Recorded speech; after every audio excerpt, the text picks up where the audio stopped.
Act में सिर्फ दो अमेंडमेंट्स आई है। एक तो सिंबल पर चुनाव होगा और दूसरी उन्होंने जो इंक्लूड करने की बात की है कि ओबीसी का मेयर रोस्टर के हिसाब से ओबीसी का मेयर होगा। उसमें थोड़ी सी कन्फ्यूजन थी और मेरा मानना है कि हमने अभी हमारे जो विधायक है उन्होंने इस मामले को उठाया और निश्चित तौर पर हम कह सकते हैं कि इसको में सरकार गौर करेगी। सर, आपको लगता है कि ये जल्दबाजी में लाया गया है कानून? जो पुरानी परंपरा थी, व्यवस्था थी बिना सिंबल के चुनाव लड़ाए जाने की, वही होनी चाहिए थी? नहीं, हमेशा कारपोरेशन का चुनाव सिंबल पर होता था। कभी भी पुराने सिंबल पर ऐसा नहीं था कि कारपोरेशन का चुनाव सिंबल पर नहीं होता था।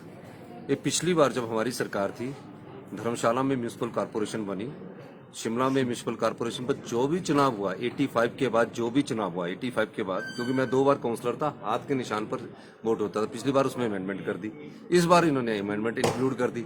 इतना सा फर्क है। और एक इन्होंने ओबीसी को रोस्टर में लाया है, जो कि अच्छी बात है। ओबीसी का मेयर का पद भी होना चाहिए। एक ऐसी पॉपुलेशन है जो वंचित ना रह जाए। हिमाचल प्रदेश की 16% पॉपुलेशन है, ये अच्छी बात है। लेकिन लाने का जो तरीका था, लाना इसलिए भी इनको जल्दी पड़ा क्योंकि 8 अप्रैल से पहले संविधानिक जिम्मेदारी बनती है इस सरकार की कि सभी 3 निगमों के चुनाव करवाए जाए। लेकिन 8 तारीख से पहले अगर ये चुनाव नहीं करवाए जाएंगे और तो वो रिडेंडेंट हो जाती है सारी चीजें। तो इनको 8 अप्रैल से पहले धर्मशाला, सोलन, मंडी और पालमपुर के चुनाव करवाने हैं। शिमला का जो चुनाव होगा म्यूनिसिपल कॉर्पोरेशन का, वो आज के 1 साल बाद होगा। चारों चुनाव इनको करवाने जरूरी है। अगर वो ये एक्ट ना लाते तो सिंबल पर चुनाव नहीं हो पाता और ना ही ओबीसी का आदमी इंक्लूड हो सकता।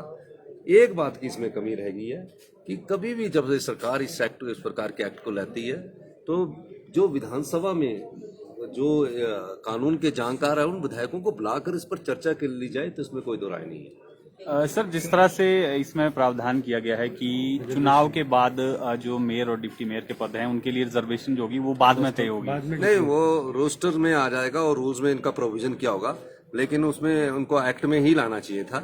लेकिन अब ये रूल में कर देंगे। 2.5 साल का पहले भी रहता था, 85 से रहता था, फिर बीच में रूल में इन्होंने प्रोविजन कर दिया 5 साल का ही चलेगा। शिमला म्यूनिसिपल कॉर्पोरेशन में 93 में मैं जब काउंसलर था तो 5 साल का कर दिया गया, फिर उसके बाद आ रहा है तो 2.5 साल का कर दिया गया। तो एक जो प्रूडेंटली सोचने की बात है कि एक नियम रखना चाहिए। सरकार किसी की आती है, फिर उसके बाद उसको चुनाव चिन्ह से बाहर कर दिया जाता है, अगली बार चुनाव चिन्ह लागू कर दिया जाता है। हमारी समय भी चुनाव चिन्ह से बाहर कर दिया गया धर्मशाला, क्या सिंबल पर चुनाव नहीं हो गया, अब इन्होंने इंक्लूड कर दिया।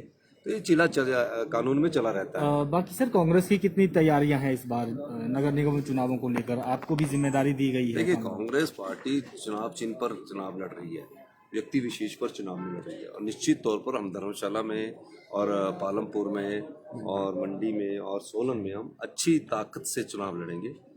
अब जीत और हार तो भविष्य के गर्म में छिपी है। निश्चित तौर पर आने वाले समय में हम कोशिश करेंगे कि हम इन चुनावों को जीतें। Thank you. ठीक है, ठीक है। गवर्नर के बारे में कि आप जा रहे हैं। अच्छा, सर, गवर्नर पहले दिन काफी ठीक है। गवर्नर के साथ जिस दिन पहले दिन अभिभाषण था, काफी उस दिन दुर्व्यवहार हुआ है, चाहे पक्ष का हो या विपक्ष का हो, दोनों तरफ से। तो क्या गवर्नर से मिलने विपक्ष भी जा रहा है? क्योंकि सरकार भी जो है गई थी, माफी भी मांगी है सरकार द्वारा, क्योंकि अब आपका मामला जिस तरह से विधायक निलंबित थे वो भी सेटल हो गया। तो क्या अब एक कर्टसी कॉल की जाएगी? देखिए, कांग्रेस पार्टी की तरफ से कभी भी जो भी संवैधानिक पदों पर होते और संविधान के पद के प्रतीक होते हैं, जैसे राज्यपाल महोदय, उनका हमेशा से आदर करती आई है। इस लोकतांत्रिक व्यवस्था में पिछले 75 साल से यही कॉन्स्टिट्यूशनल पोस्टों को मजबूत किया गया है। ये तोड़ने का काम तो भारतीय जनता पार्टी की सरकारें करती आई है। और जो उस दिन 26 फरवरी को हुआ, वो धक्का मुक्की के कारण कुछ विधायक गाड़ी के सामने आ गए, लेकिन ऐसा होना नहीं चाहिए था। हमने तो विधानसभा के पटल पर भी कहा, बड़ी दुखद बात है। और जहां तक आपने हमसे गवर्नर के मिलने की बात की है, गवर्नर किसी एक पार्टी से संबंधित नहीं है। गवर्नर तो संविधान के प्रतीक है और जल्दी ही कांग्रेस पार्टी भी अपना एक गवर्नर साहब से मिलने जाएगी और विचार विमर्श करेगी आने वाले भविष्य की राजनीति की और विकास के बारे में। सर जो उस दिन की घटना हुई है उसको लेकर कोई खेद प्रकट किया जाएगा या जो वहाँ माहौल बना उसको लेकर उनसे बात की जाएगी? देखिए, अब तो हमारे सभी सदस्य सदन के पटल के अंदर चले गए हैं। खेद तो भारतीय जनता पार्टी के लोगों को भी प्रकट करना चाहिए था जिन्होंने धक्के दिए। जहां तक आपने गवर्नर साहब से मिलने की बात कही है, इसमें कोई दो राय नहीं है। कांग्रेस पार्टी गवर्नर साहब से मिलने जाएगी। संतु जी, क्या ये बैठक जो आपकी विधायक दल की हुई है उसमें भी इस तरह का कोई निर्णय हुआ है कि नहीं, बिल्कुल निर्णय होते हैं, कोई वरिष्ठ नेता होते हैं, ऐसी बात नहीं है। जब गवर्नर साहब से मिलने की बात है तो मेरा ये मानना है कि सब लोगों को, हमारी 2-4 लोगों से बात हुई जाएगी। कब तक संभावित है? अभी आने वाले समय में जिस दिन हम जाएंगे आपको ठीक है, थैंक यू।